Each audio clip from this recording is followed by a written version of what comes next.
తండ్రి కుమార పరిశుద్ధాత్మ నామములో మీ అందరికీ మరణాత. జీవాహారము అనే అనుదిన ఆధ్యాత్మిక కార్యక్రమానికి మీకు మా ప్రేమపూర్వక ఆహ్వానము. ఈరోజు వాక్యాన్ని బైబిల్ గ్రంథం నుంచి ధ్యానించుకుందాం. నెహెమ్యా గ్రంథము 2వ అధ్యాయము 8వ వచనం చివరి భాగము. అలాగు నాకు తోడుగా ఉండి నాకు కృప చూపుచున్న నా దేవుని కరుణ హస్తము కొలది రాజు నా మనవి ఆలకించెను. నెహెమ్యా గ్రంథము 1వ అధ్యాయంలో మనము చూచినప్పుడు ఇక్కడ నెహెమ్యా ఒక చెడ్డ వర్తమానము విని ఉన్నాడు. 1వ అధ్యాయం 3వ వచనంలో యెరూషలేము యొక్క ప్రాకారము పడద్రోయబడినది, దాని గుమ్మములను అగ్ని చేత కాల్చివేయబడినవి అని ఆయన విని ఉన్నాడు. ఇది విన్నప్పుడు ఆయన చేసింది ఏంటంటే మరి ఉపవాస ప్రార్థనలు ఆయన చేసి ఉన్నాడు. ఎంతో దుఃఖముతో ఆయన హృదయము నిండుకొని ఉంది కాబట్టి ఆయన ఏ మనిషి దగ్గరికి వెళ్ళలేదు, కానీ ముందుగా మోకరించి ఆయన ప్రార్థన చేసి ఉన్నాడు. పశ్చాత్తాప హృదయముతో దేవుని దగ్గరికి వచ్చి ఆయన ప్రార్థన చేసి ఉన్నాడు.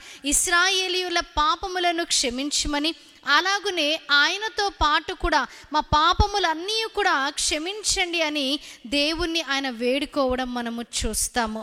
అలాగనే ఆయనని మనము చూచినప్పుడు ఇక్కడ రాజు దగ్గర ఆయన పని చేస్తున్నాడు. 1వ అధ్యాయము 11వ వచనము చివరి భాగములో నేను రాజునకు గిన్నె అందించు వాడనయ్యుంటిని. రాజునకు గిన్నె అందించువాడుగా ఆయన ఉన్నాడు. కాబట్టి ఇప్పుడు ఈ పని నుంచి నేను యెరూషలేముకు వెళ్ళడానికి రాజు నాకు ఆ పర్మిషన్ అనేది ఇవ్వాలి. కాబట్టి ముందుగానే రాజు దగ్గరికి ఆయన వెళ్ళలేదు, కానీ దేవుని దగ్గరికి వెళ్ళాడు. దేవుని దగ్గరికి వెళ్ళి ప్రార్థన చేశాడు. ఎందుకంటే ఆయన యొక్క మనవిని రాజు అంగీకరించాలని ముందుగా ప్రార్థన చేశాడు. 2వ అధ్యాయంలో మనము చూచినప్పుడు ఆయన రాజుకి ద్రాక్ష రసము ఇస్తున్న సమయంలో రాజు ఆయన ముఖమును చూచి మరి దుఃఖముతో నిండుకొని ఉంది, నీ విచారం ఏంటి అని అడగడం జరిగింది. వెంటనే ఆయన మరి నేను యెరూషలేముకి వెళ్ళాలని ఆయన చెప్పడం మనము చూస్తాం.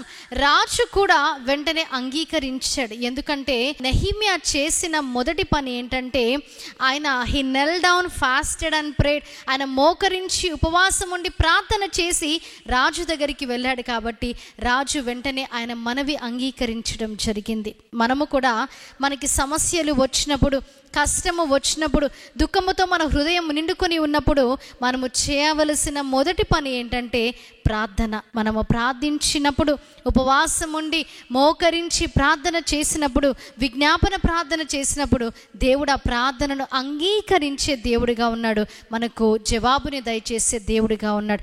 కాబట్టి అట్టి ప్రార్థనలు మనము చేయవలసి ఉంది.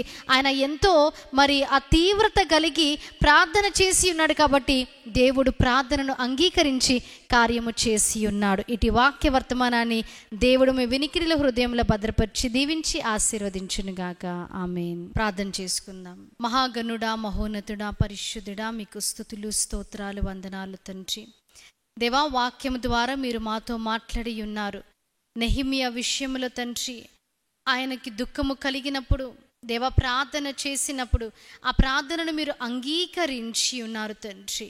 దేవా, రాజు ఆయన మనవిని అంగీకరించే విధముగా మీరు చేసి ఉన్నారు. మీకు స్తుతులు, స్తోత్రాలు తండ్రి. అట్టి స్థితిలో ఎవరు ఉన్నారో దేవ, ఉదయకాల సమయమున వాక్యాన్ని ఎవరైతే వింటున్నారో తండ్రి, దేవ వారి ప్రార్థన చేసినప్పుడు వారి ప్రార్థనలకు మీరు జవాబు దయచేయండి, సహాయము చేయండి.